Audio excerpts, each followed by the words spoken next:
पहलगाम श्रीनगर में नरसंहार की घटना के विरोध में रोटरी क्लब अवकाश के तत्वाधान में कैंडल मार्च निकाला गया, जहां शहीदों के प्रति अपनी संवेदनाएं व्यक्त करने के लिए क्लब के सदस्य कंपनी गार्डन से पैदल मार्च करते हुए भारत माता मंदिर पर पहुंचे और वहां पर भारत माता की मूर्ति के सामने कैंडल जलाकर अपनी भावनाएं व्यक्त की एवं इस नरसंहार में मृत्यु को प्राप्त हुए परिवारों के प्रति अपनी श्रद्धांजलि अर्पित की।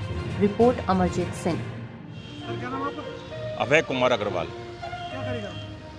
रोटरी क्लब ऑफ वास बरेली के तत्वाधान में आज हम जो कुकृत कल पहलगाम में नरसंहार हुआ है, उस नरसंहार के विरोध में उस परिवारों को हम अपनी श्रद्धांजलि अर्पित करने आए हैं। ये देश के दुश्मन जिस तरह से हमारे देश को घाव पहुंचा रहे हैं, हमारे लिए बहुत ही दुख की घड़ी है ये, और हम अपनी इस दुख की घड़ी को श्रद्धांजलि के द्वारा अपने अर्पित कर रहे हैं। हम चाहते हैं कि हमारी सरकारें इस तरह के कुकृत का कठोर से कठोर एक इसका निर्णय लें और इनके ऊपर एक ऐसा एक्शन दें इनकी 7 पुश्तें भी इसको याद रखें। ये समय समय पर हमारे देश पर इस तरह की जो घटनाएं करते हैं, निर्दोष सैलानियों को मारते हैं, जनता को मारते हैं, ये बर्दाश्त के काबिल नहीं है। हम लोगों को जो दुख है उसको हम अपने शब्दों में बयान नहीं कर सकते, लेकिन एक मोमबत्ती जलाकर उस परिवार के प्रति अपनी संवेदनाएं व्यक्त कर रहे हैं और उनकी दुख की इस घड़ी में उनके साथ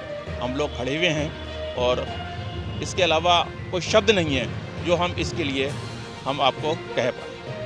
धन्यवाद। मैं सुभाष चंद्र अग्रवाल, रोटरी क्लब वास बरेली का बहुत पुराना मेंबर हूं और यहाँ पे आज जो हम लोग कंडोलेंस दे रहे हैं, श्रद्धांजलि दे रहे हैं, वो इस बात की दे रहे हैं कि यहाँ पे जो पहलगाम के अंदर एक गलत कार्य करके इन लोगों ने जिस तरह से वहाँ की टूरिस्ट को मारा है, ख़त्म किया है, वो चीज़ बहुत गलत हुई है। उसकी जितनी भी भर्त्सना की जाए उतना कम है। और इसके साथ साथ मैं एक मैसेज ज़रूर देना चाहूँगा कि वहाँ की जो लोकल पब्लिक है, अगर इस तरह से भय व्याप्त हो गया, वहाँ का जो लोकल, जैसा कि समाचार में बताया गया है कि वहाँ के लोकल लोगों के, आतंकी लोगों का भी इसमें इन्वॉल्वमेंट है। अगर ये इन्वॉल्वमेंट होता है तो उस हिसाब से वहाँ की लोकल जनता को किस कदर नुकसान होना पड़ेगा, क्योंकि आज ही बहुत से लोग वहाँ से वापस आ रहे हैं। आगे का टूरिस्ट का वर्किंग बिल्कुल ख़त्म हो जाएगी, तो वहाँ का जो लोकल रहने वाला व्यक्ति है वो भी इस बात से बहुत परेशान होगा कि जो लोग आ रहे हैं, जिससे आर्थिकी वहाँ की बढ़ रही थी, वो फिर से ख़त्म होने लगेगी। इसका बहुत ज़्यादा इफ़ेक्ट वहाँ की आर्थिकी पे आएगा। पवन न्यालानी।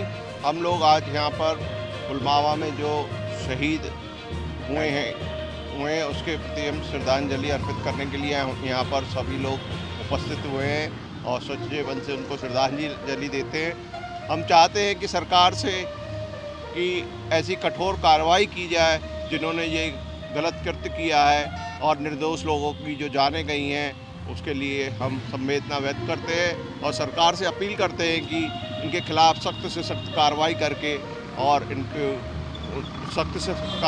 इनके लिए जल्दी से जल्दी एक्शन लिया जाए, जिससे कि देश में सभी नागरिक भय मुक्त होकर अपना जीवन यापन करें। जय हिंद, जय भारत।